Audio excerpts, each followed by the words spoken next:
சித்திரையில் பிறக்கும் ஆண்டின் மாதங்களின் பெயர்கள் எல்லாம் சமஸ்கிருத பெயர்கள் என்றும் இது பிராமணன் வகுத்த ஆண்டு கணக்கு என்றும் தானே திராவிடன் பிதற்றினான். மடையர்கள் இவை அனைத்தும் தூய தமிழ் பெயர்களே. காலண்டர் என்ற ஆங்கில சொல் காலத்தை அறிவது என்ற பொருள் கொண்ட காலந்தெரி என்ற தமிழ் சொல்லின் திரிபுதான். மனிதன் மிருகமாக இருந்து பரிணாம வளர்ச்சி அடைந்தவன் தான். அவனுக்கு காலம் என்ற ஒன்று உண்டு, அது கடந்து கொண்டே இருக்கிறது என்ற அக உணர்வை முதலில் கண்டறிந்து சொன்னவர் யார்? அவர்தான் ஈசன் எனும் சிவன். இந்த உண்மையை தாங்கி நிற்கும் உருவகம் எது தெரியுமா?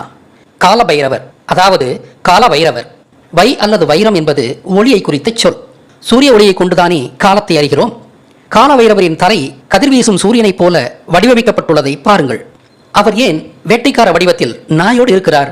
வேட்டையாடி வாழ்ந்த அக்கால மனிதன் காலத்தின் அருமையை உணர்ந்தது வேட்டையாடும் போதுதான். சான்றாக கவட்டிக்கல் கொண்டு பறக்கும் பறவையை நாம் வேட்டையாட நினைத்தால் பறவையை நோக்கி குறிவைக்க மாட்டோம். அது பறக்கும் திசையில் அதற்கு முன்பாக ஒரு இடத்தை தான் குறிவைப்போம். அப்போதுதான் நாம் செலுத்தும் கல் குறிவைத்த இடத்தை அடையும் போது அந்த இடத்தை பறவையும் வந்தடைந்து அடி வாங்கி கீழே விடும். அதை அவனது நாய் ஓடிச் சென்று பற்றி கொண்டு வந்து அவனிடம் கொடுக்கும். எனவே ஆதி மனிதன் காலத்தின் அருமையை உணர்ந்தது வேட்டையாடும் போதுதான். அதனால்தான் காலம் என்ற கருத்தியலையும் அன்றைய நாட்காட்டியையும் உருவாக்கிய சிவனை வரலாற்றில் பதிய வைக்க கால வைரவராகிய சிவனை வேட்டைக்காரனாக உருவகப்படுத்தினார்கள். சிவனுக்கு இந்த உருவகம் கொடுத்து வரலாற்றை தக்க வைத்தது யார்? குமரிக்கண்டத்தில் உருவக வழிபாடு இருந்ததில்லை. அதனால்தான் யூதர்களிடமும் மலைக்குறவர்களிடமும் இன்றும் உருவ வழிபாடு இல்லை. எனவே குமரிக்கண்ட காலத்தில் சிவனை பற்றிய செய்திகள் எல்லாம் வாய்வழி செய்திகளாகவே கடத்தப்பட்டன. குமரிக்கண்ட அழிவிற்கு பிறகு சிவனை பற்றிய செய்திகள் அழிந்துவிடும் ஆபத்தை உணர்ந்த முருகன் தான் சிவனின் அனைத்து பரிமாணங்களுக்கும் வடிவங்களை கொடுத்து வரலாற்றை தக்க வைத்தவர். இந்த உருவகங்களை கொண்டுதானே அழிந்து போன வரலாற்றை நம்மால் துல்லியமாக மீட்க முடிகிறது. எனவே உருவக வழிபாடு காலத்தின் தேவை என்பதையும் அது அசட்டுத்தனம் இல்லை, அறிவார்ந்த செயல் என்பதையும் நாம் உணர்கிறோம்.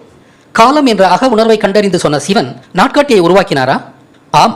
ஒரு சூரியோதயத்திலிருந்து அடுத்த சூரியோதயம் வரை ஒரு நாள் என்ற அடிப்படை நேர அளவையும், ஒரு 3ஆம் பிறையிலிருந்து அடுத்த 3ஆம் பிறை வரை ஒரு மாதம் என்ற அடுத்த அளவையும், இத்தகைய 12 மாதங்கள் சேர்ந்தது ஒரு ஆண்டு என்றும் வகுத்தவர் சிவனே. இதைத்தான் லூனார் காலண்டர் என்று ஆங்கிலத்தில் அழைப்பர். அதனால்தான் சிவனின் தலையில் பிறை நிலாவை வைத்தார் முருகன். இன்று இஸ்லாம் கடைபிடிக்கும் நாட்காட்டி சிவன் உருவாக்கிய நாட்காட்டி தான். இஸ்லாத்தின் பெயரிலேயே ஈசன் இருக்கிறார் அல்லவா? ஒரு மாதத்திற்கு தோராயமாக 29.5 நாட்கள் தான் என்பதால் மாதங்கள் 29 நாட்கள் கொண்டதாகவும் 30 நாட்கள் கொண்டதாகவும் மாறி மாறி வந்து இப்படியான 12 மாதங்கள் சேர்ந்து 354 நாட்கள் மட்டுமே லூனார் காலண்டர் படி ஒரு வருடத்தில் இருக்கும். ஆனால் பூமி சூரியனை சுற்ற தோராயமாக 365.25 நாட்கள் ஆவதால் ஒவ்வொரு வருடத்திலும் தோராயமாக 11.25 நாட்கள் தொக்கு விழுந்து லூனார் காலண்டரில் பருவங்களுக்கும் மாதங்களுக்கும் தொடர்பில்லாமல் போய்விடுகிறது. ஆனால் வேட்டையாடி வாழ்ந்த ஆதிகால மக்களுக்கு இந்த நாட்காட்டியே போதுமானதாக இருந்தது. அதே போல பாலைவன மக்களுக்கும் இந்த நாட்காட்டி போதுமானதாகவே இருந்தது.